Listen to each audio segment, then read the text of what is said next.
Hey, welcome to Suburbia Press Live. My name is William Beam. If you are interested in doing affiliate marketing, welcome to that world. It's a great way to add some extra revenue to your business. But the traditional way to do it has been with trying to use search engine optimization or SEO to try and beat out all the other people who are doing optimizations for the same kind of product or service that you're selling. There's another way to do it, and that is through email marketing. And what you do this way is you direct people to your site to build an email list, and then through that list, you go ahead and sell them a few things. So it is a good way to serve your audience, and it's also a good way to market things to them that could be useful to them as well. But it's a much more personal way. Rather than coming up with best of lists, and which I've done on this site and some other sites before, with email marketing, it's a one-to-one communication. You're talking to somebody individually rather than doing a broadcast to a whole bunch of people through your blog post. So it's another way to do your affiliate marketing. And I'm going to walk you through the steps that I use and recommend for email affiliate marketing. And I see that, so Richard, appreciate the comment. Hi, and hope you enjoy this. And let's go ahead and get started. All right. This is pretty much straightforward, but there's a couple of curves in here, and I want to walk you through each one. And if you have some questions or comments, please let me know. If you're not watching live, leave them in the comments on the playback. And let's go ahead and click here and get started.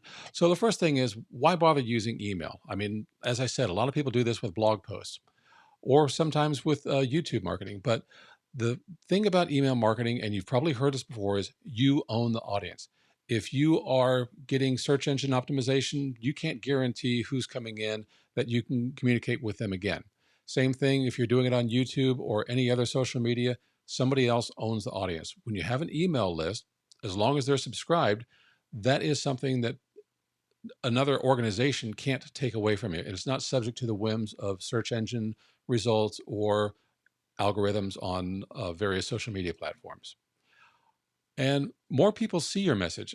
The reason I say that is because, again, depending on where you're ranking, you may not be found as much as on your email list. Or if you're using algorithms on social media, they kind of want you to pay for advertisements. If you're doing something on Facebook, you don't get that much reach, particularly if you have a link in your post, unless you're doing an advertisement and you have to pay for that audience.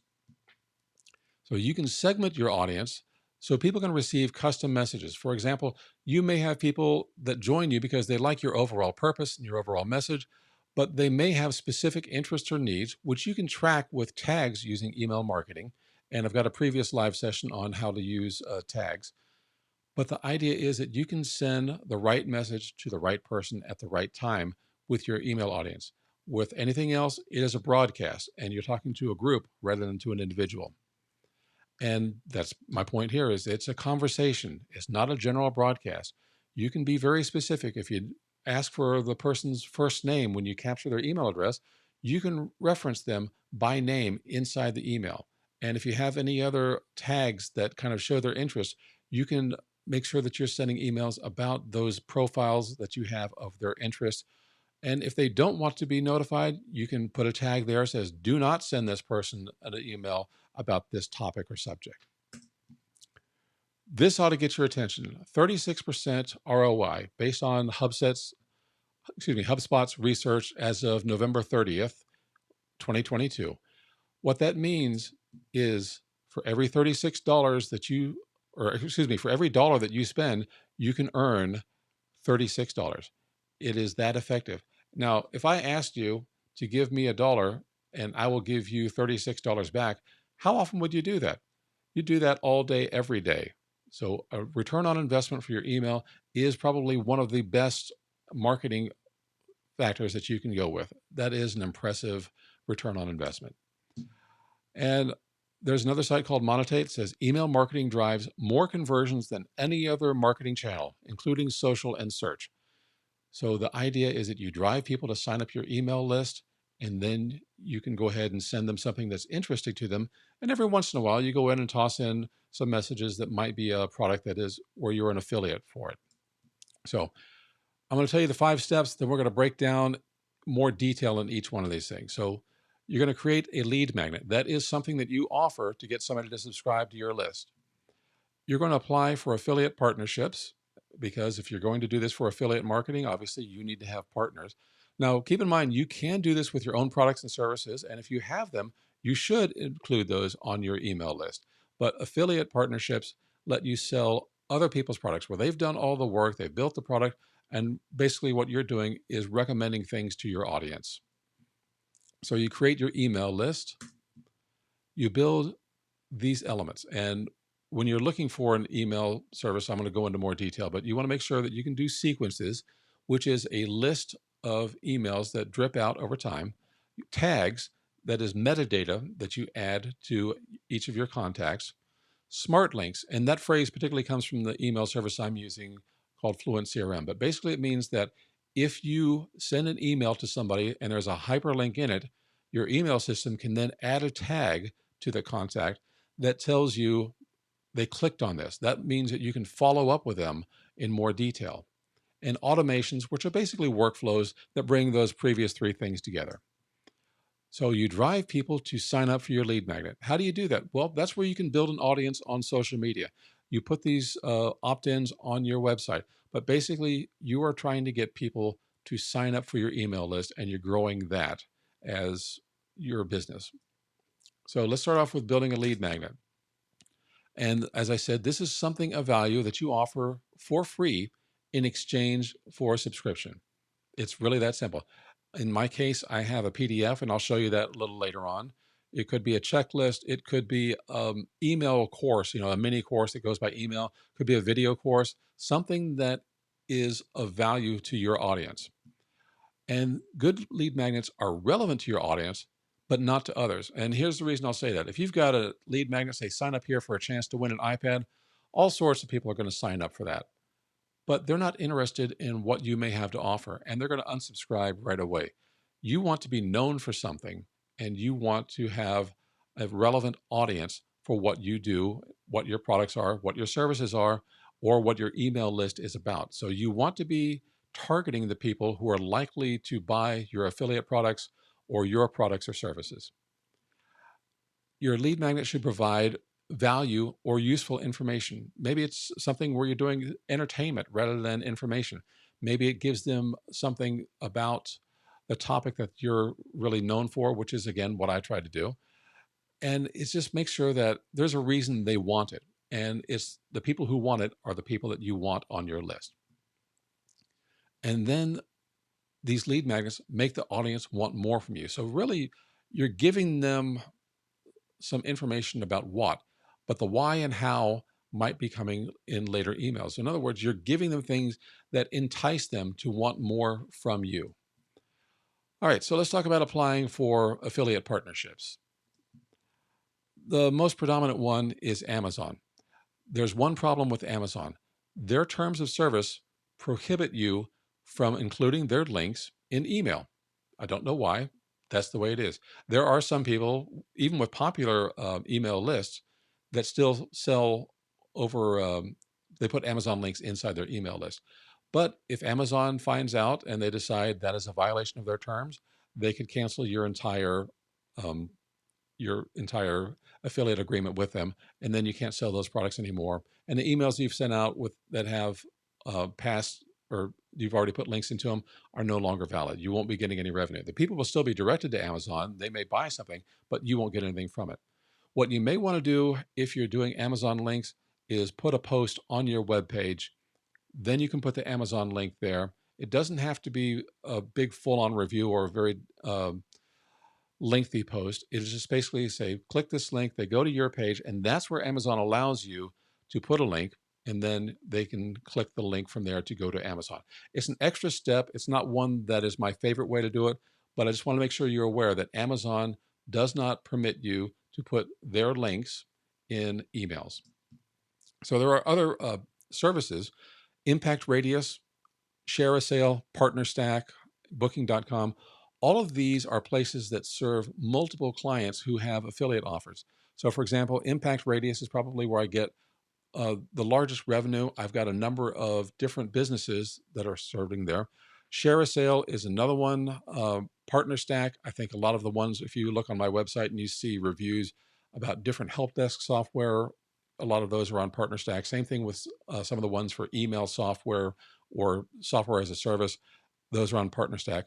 Booking.com is very popular in the travel industry. I've got another site where it's predominantly a travel site, and I put up hotel reservations. I'll put up things to do. I'll put up rental cars. So Booking.com will work with all of those different vendors, and then you can recommend them.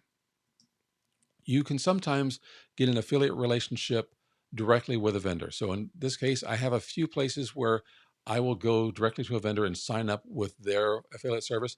Even though I might be able to sell the same thing from Amazon, I might get a better commission going directly from the vendor. And then I also don't have the limitation of not being able to include an Amazon link in an email. So sometimes vendors will have their own affiliate registration. You want to compare commission rates. Sometimes, depending on the product, you can get different commission rates depending upon where you sell it. So let's take an example in photography. If I use Amazon, I will get a 4% commission rate on photography products. If I use camera stores like B&H or Adorama, they will have a 2% commission. So here's the trade-off. Again, Adorama and B&H will allow me to put links in my emails. Amazon will not. But if I get someone to buy from Amazon, I get twice as much commission. If you're really good at this, then you might be able to negotiate a higher commission rate. In fact, some of these folks have higher commission rates built in based upon your sales. So if you sell up to, I'm going to make this up, but say if you sell up to 25, you get the standard rate. If you sell 25 to 50 in a month, you get a higher commission. 50 to 100, yet another higher commission. And it's baked in. So the more sales you make per month, the higher commission you get. Other times you can just simply negotiate that with them. There are tools for WordPress sites. I use one called Lasso, and there's another one called Pretty Links, which I used previously, and I've got that on some of my older sites. And Thirsty Affiliates, which oddly enough is made by the same vendor as Pretty Links. I guess they're competing with themselves. Basically, what these things do is they make it easy to manage your affiliate link. So instead of giving somebody a big, long, ugly link, you can give them something that has like your site name.com slash, let's say, Get Lasso, for example. If you go to suburbiapress.com slash Get Lasso, that cloaks my affiliate link. So it's easy to remember for people to use and easy to recommend rather than having a big, long, ugly, unpronounceable link that a lot of your affiliate links get. So these things make it easy. Also, if your affiliate link changes, you don't have to go to every page and update it. You can change it in one place using one of these tools, and it will update everywhere on your site. So Lasso does much more than just cloaking things like the other two do. It also has wonderful displays, and Pretty Links just came out with some displays, but it's an add-on cost. But I would recommend use a tool like these. It makes it much easier to manage your affiliate links and redirect them to something that is pronounceable or understandable, easy to recommend. So there's my example. If you go to suburbiapress.com slash Get Lasso, that is my affiliate link to the Lasso product. All right, so the next step, you need to create an email list, obviously. So there are standard places to do this. ConvertKit is one I've used for a number of years. MailerLite has a very good reputation and deliverability. The one I'm using now is Fluent CRM, and that is different in that it is a WordPress plugin, and then you can connect it to a mailing service. So in my case, I have it connected to Amazon Web Services. They call it Simple Email Service. And the nice benefit about that is it's a lot less expensive to operate. So for example, with ConvertKit, you're going to pay probably about $29 or so for your first however many 1,000, 2,000. Then if you move up to 5,000, you're going to pay more. And as your list grows, so does the expense monthly of maintaining your list on a software as a service. MailerLite works much the same way. With Fluent CRM, you keep the list on your server and you only pay for what Amazon charges to send off those things. And the rates are very low. So for example, I have an email list that is on one side is like less than 1,000 people. I hardly hit $1 per month sending emails to the people on that list. Now, Fluent CRM can handle much larger lists. If you have 50,000, 100,000, the product can handle it. But what you have to worry about with Fluent CRM is, can your server handle it? This is something where you're going to need your own server. A virtual private server is what I would recommend. And it works. It'll save you a lot of money. You could actually pay for the server for less than it would cost you for an email list someplace. But it's not for everybody, because if you're not really into managing Fluent CRM and setting things up with Amazon Web Services yourself, you just want to go and pay for a service, ConvertKit and MailerLite are a couple that I recommend. So those are good services, and they will do what you need to do. So you're going to create a lead magnet and an opt-in form. So the lead magnet, as I said, could be a PDF, an ebook, something of value. The opt-in form is a place where people can sign up. And you're going to want to do this in two places. So you're going to want to create an opt-in form landing page, and then you're probably going to want to have an opt-in form that pops up like when exit intent, or perhaps in your sidebar at the bottom of every page. You want to make sure it's very clear where people can sign up. Next, you're going to go to your service and you're going to create tags based upon customer actions. So in other words, you're going to create tags. If somebody clicks a link, for my example of Get Lasso, I'm going to add a tag that says profile, interest in Lasso. That just gives me a little bit of stuff, or it could be a history tag. And again, I had a previous video that went over all these things of the different types of tags and how you can create them so they're much more manageable. But you want to give yourself something that goes to the contact and it's based upon an action that they took in an email that you sent. So there's a link there for Get Lasso. You want to have that smart link. And again, that's the term that Fluent CRM uses. It may not be the term that everybody uses. That will give them basically some information, or give some tag with information of what they are interested in. All right, you're going to create your main email sequence. And a sequence is just a collection of emails that go out, and then they go out in order. And you may want to have a specific day that they go out. It's like maybe they only go out on Tuesday. That way people know when to expect your email. And you're going to come up with emails that are interesting to your people. Occasionally you're going to have some affiliate marketing in there. And so that way, whenever somebody signs up on your list, they're going to get this sequence of emails.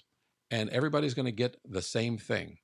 It's not the only way to do marketing, but this is kind of the way that I'm setting up. So every day of the week that you choose, they're going to get an email. They're going to come to know it, and they're going to come to expect it from you. I don't want you to only sell. You need to provide value as well, or else if people think that you're just there to push things on them, they're going to unsubscribe. What you're selling needs to correlate to what your purpose is and how you're serving your business folks. So then you build an automation to deliver the lead magnet, because obviously as soon as somebody signs up, you're going to send them the lead magnet. And what I recommend is you do what's called a double opt-in. You're going to send them an email, say, hey, first you need to click here to make sure this is you. You don't want somebody else like spamming somebody who didn't expect an email. You want to make sure the person who owns the email clicks that, and then they start getting things.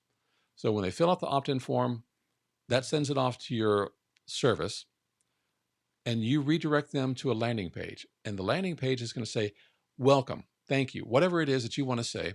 And then you're going to tell them, this is important. You're going to get an email that you must click and confirm. So that way they know to look that they're going to get an email. Make sure they check their spam folder in case it went there rather than to their main box. But you want that landing page to confirm the fact that you received their entry, and then you want them to go click that opt-in. Once they click, you want to click that confirmation. Once they click the confirmation, you immediately want your automation to deliver the lead magnet. So what I do is I send off an email. I have a nice little intro there, and I've got a button that says, click here to download it. And I keep my lead magnet on a Dropbox link, so it's always there. They can get it, and that way it just delivers right away. And then you want to start tagging your audience and start the main sequence. So what kind of tags are you going to put in? Well, you're going to put in status tags that while they're in the sequence, you want to know that they're active in there. You want to put in history tags that say started sequence. The history tags are going to stay there during the length of the automation. The status tags, when the automation ends, you're going to remove it. So the status tag is like only while they're in the automation. So you want to start adding tags and removing tags inside of that automation.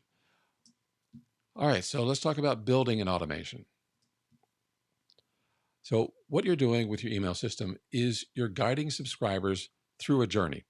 And a lot of people call this a funnel, but I think that your customer's journey is not a funnel. It is their journey. And you want to treat them as such. They're the hero of their own journey. You want to make sure that everything you write, everything you send is something that helps them with whatever their pain points are, whatever their needs are, whatever their interests are. So everything that's in that sequence is going to be there, and your automation is going to guide them through it. So the tags help you identify customer actions and interests. So that's where you create those smart links. And then as they open the emails or as your automation goes, you tag them with various progress steps as they go through the automation. The sequences are just collections of emails that drip out. And again, they're all related. They're all related to your central purpose. What are you known for? You want to position yourself as an authority. So that's why you just kind of want to be known for one thing. Who is the go-to person for building a course? Who is the go-to person for building a membership? There are people out there for that, and you want to be known as the go-to person for whatever it is that your business is about. So the smart links add tags to subscribers based upon their actions. They click the link, your system automatically adds a tag to their contact record, and the automations are just workflows to manage the journey. You start, you end, and then you have all the steps in between. It's kind of like stones in a river. You're on one side of the river, you can't hop all the way across, so you just kind of hop on these little stones to get your way through. Next, you're going to create a sign up page and you're going to drive traffic. So you're going to create a landing page. And in my case, the landing page, which I'll talk about a little bit later, is suburbiapress.com/questions. So if you're looking at something simple, easy to remember, something that you can put on your social media, something you can put out in other emails that you may send, let people know where they can go to. And this landing page is going to be very simple. It's going to have an embedded form on it, but you're going to put it there so they can see it. Another way to do it is maybe you've got your text and you put a button that says download now, and then there's a pop-up. So either way is valid, but I kind of like an embedded form because people see that, they automatically know what to do with it. So you're going to entice people to that page. Some of it could be with search engine optimization, could be social media. You could also do it with paid ads, but I wouldn't recommend doing paid ads until you found out that people are interested through the other two methods to get to your page and register. And I've had it explained to me this way. Paying for ads is like pouring gasoline on a fire. If you don't have a fire, you're just going to get wet ground. So make sure that people are signing up and registering for your lead magnet before you start paying for ads to have more people come into it. Place pop-up forms on your website pages and posts. So you're going to want to have maybe an exit intent pop-up form. I mentioned you might want to have something in your sidebar, but you want people who are visiting your site. They may not come in through your landing page. They may not come in through your homepage. They may have just found an article on search and go there. Well, you want them to know what you've got. So on the header of your page, you want to put a button there that leads to your people to download your lead magnet. And if you're selling something like a course, maybe that's active, you may replace that button from time to time with whatever your launch offer is. But for the most part, you just want to have it something, and that shows up on every page as well, like a big red button, something that is a color different than everything else on your site. And you want to put that on the header next to your menu. So you're going to place an opt-in on your sidebar. You put another opt-in at the bottom of every page. And it doesn't necessarily have to be a form at the bottom of your page. It might be some text and a button. But what you're really doing is making sure nobody has an excuse to miss your opt-in. It's going to be visible everywhere they go on your page. So let's talk a little bit about lead magnets. For creating lead magnets, as I said, you want to be known for something. People need to find out who you are, what you can do for them. That's the most important thing, is you want to be known for how you can solve somebody else's problem or issue or concern. You want to be known and behave as the expert and authority in that field. So be known for something. All your social media, all the stuff that you're doing to drive people to that landing page to get this lead magnet is because you're known for something. So you want to create a lead magnet that interests your audience, but not the general public. Again, it can't be something that's so exciting that everybody wants it and then they just unsubscribe from you immediately. Those are not your people. They will never buy your products. You want it to be targeted towards the audience that you're trying to serve. So lead magnets, again, could be ebooks, a mini course, a checklist, anything that offers them some help. I've got one guy I know, he does a 7-day mini email course on how to pass core web vitals for search engines, for specifically for Google. But walks through, here are the things that you need to do with your site to make sure it's fast, speedy, and passes the core web vitals. That's useful, and he's known for developing WordPress sites. So that is right in line with his target. So if you're looking for an example, that is what I'm talking about, something that is interesting to your audience, but not to the general public. You want to answer specific questions, and you can do this yourself, or perhaps if you've got connections or just even cold call, you want to find people who are known in your audit or influencers in your community to answer a top list of questions. So if you want to do this yourself, in my case, I said top 10 questions about, XYZ. And I went in and I put in all the answers myself. Other people might go find influencers in their community and give them one question, and then you get different answers to the same question from people who are known for that topic. So there's different ways that you can do this. And you can create a mini course that solves a specific problem many people in your audience face. I mentioned the guy who does the Core Web Vitals training. It's simple and easy. He wrote up his email sequence, goes out one day every day for 7 days, and people sign up for that. You want to give your audience a quick win. This is not about diving in deep that they can do something very complex. This is about answering a specific question. It's about helping them achieve a win, something that they can get this down and said, oh, I didn't know how to do that before. Now I do. Or I didn't know what questions to ask. Now I have things to think about that I didn't think about before.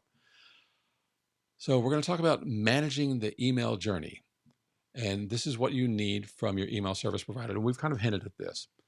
So tags, some people may call them something else, but it's commonly known as tags. It could be keywords, but these are basically short little text things that you put on with your contact that give you information about them. Sequences, collections of related emails that you can drip out, and the drip can be manageable. It could be, today, tomorrow, the next day. It could be only on Tuesday. It could be whatever you want it to be, whatever the sequence is going to be. You can manage how many days apart they go out and what days of the week they go out. Smart links, I mentioned that was a fluent CRM phrase, but the idea is when somebody clicks a link in your email, you can tag them on the contact in your email database, and that way you know something more about them. You've got a record of their interaction with your email. And automations are automated actions that start after a trigger condition. So trigger condition could be you've added them to a list, could be that you've added a tag to them. If you're doing sales, it could be that they purchased a product, whatever the trigger is that your email system works with. Again, I use Fluent CRM. They have 36 different triggers. And it could be that maybe they had a tag removed and you want to follow up with them for some reason.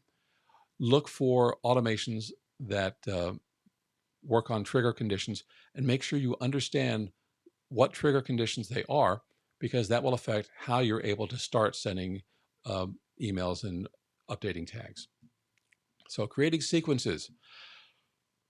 You're going to create a main sequence. And this is kind of the heart of it. This is where I like to create something that leads people through, no matter what day they sign up, they're all going to get the same email messages. That puts everybody on the same path. Year after year, they're going to get the same messages.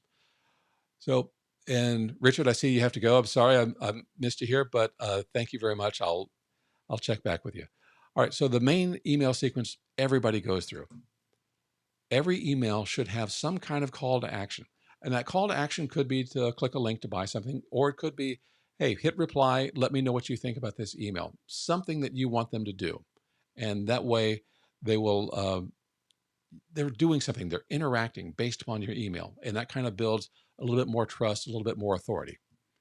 Some call to actions for affiliate products should use a smart link to tag your customer. So if you can tag your customer saying what action they took, if you've got a link or a button, could be an affiliate, could be something else, but whatever the call to action is, that's when you really want to put in those smart links to show they've got an interest, they took action. Whatever it is that you want to do, put that in their history. And when I say history, I start tags with history dash and then whatever the hit action item was. So you can put that in there. That tag then triggers another shorter sequence to add more value about purchasing the product. So let's use my lasso example. Let's say I put that in my main sequence. Somebody clicks the link, and then I have another sequence. It's maybe only 3 or 4 emails in that sequence. But what I start doing is I start adding more value about Lasso. I start saying, hey, did you know you could do this? Or I saw that you had interest in Lasso. Not sure if you bought it, but if you did, here are some main features. Another email says, here are some tricks that you can do with Lasso that aren't immediately obvious. And maybe a third or fourth one that follows up. So the reason I do that is because if they bought the product, they're still getting value on how to use it. If they didn't buy the product, they're getting more information on why Lasso might be a good thing to buy. And that is where the automations come in, the smart links come in, and sequences come in. You've got a main sequence, but when they click something for an affiliate product or anything else where you want to follow up, you've got another shorter sequence that gives them more value because they took action. So the main sequence continues, introduces new offers, which have their own tags, smart links, and sequences. And that is really it. So you go ahead and create your automations. And again, automations are workflows that wait for a trigger. So if they click the smart link for Lasso, and the tag that I put on them is to start the Lasso uh, sequence. So there's an automation that starts that up. I add them to that sequence. And I'm getting ahead of myself. The smart link can add the tag, and that acts as your trigger. And the automation can initiate actions like a sequence or managing tags. And you can use tags to create a profile or history based upon their actions. And automation should also allow a customer to opt out of a sequence if they're not interested. So for example, let's say that I give them an option to, they click on Lasso and I start sending them emails on a sequence. And I'm hoping that they'll do the whole thing. But at the bottom of each of those emails, say, hey, you don't want to hear any more about Lasso? Not a problem. Click here and I won't send you another message about it. And that way you've got a tag which stops the sequence. The way it does that is when you send things, you're going to have things who are to be included with a trigger and people who are not to be included. At least that's the way most email systems work. So you send things to people who are interested, but then you can exclude people who are not interested. And that way you can just stop sending them email messages, and you don't tick off people in your audience by continuing to bombard them with things that they're not interested in. And then you repeat this. You go ahead, put more emails in, you get another affiliate product, and you do the same thing. What you can expect is about a 2 to 5% average conversion rate. And by that, I mean they click it and they make a purchase. That is, again, an industry standard for email. So if you have 100 people on your email list, you can expect 2 to 5 people to make a purchase. And this scales. This is something that as you add more people to your email list, so when you get up to 1,000 people, 2,000, 5,000, 10,000, you may still have the same conversion rate, but more people are buying. And as you go on in time and you add more things to your main sequence where people can purchase, and then you can have these follow-up little sequences, those conversion rates increase. And the reason I do those follow-up sequences is so I can do better than 2 to 5% because I'm adding more value, either for something they bought the first time around or encouraging them that there's a reason that they want to buy this product or service that I'm selling as an affiliate. And that's kind of the key. So you keep building your list to increase your conversions.